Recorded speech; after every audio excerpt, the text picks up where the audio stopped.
ચાલો આપણે સવારે પણ સ્ટોક્સ ન્યૂઝમાં વરુણ બેવરેજીસ માટે આપણે વાતચીત કરી હતી તો આજે વરુણ બેવરેજીસે 52 સપ્તાહના નવા હાઈ પણ બનાવ્યા છે તો કે શેર્સ આજે સમાચારમાં એટલા માટે રહ્યા છે કારણ કે ઝારખંડ સરકાર સાથે તેમને એક MOU કર્યા છે અને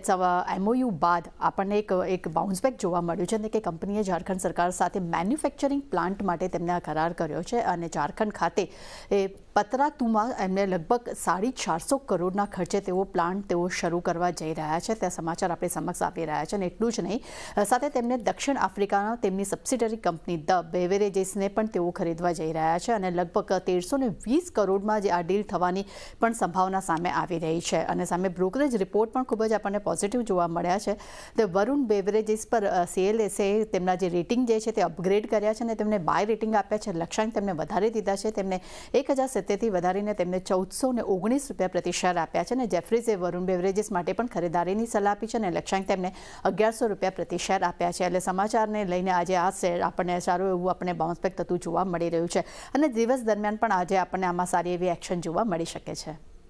જી તૃપ્તિ, આભાર આપનો.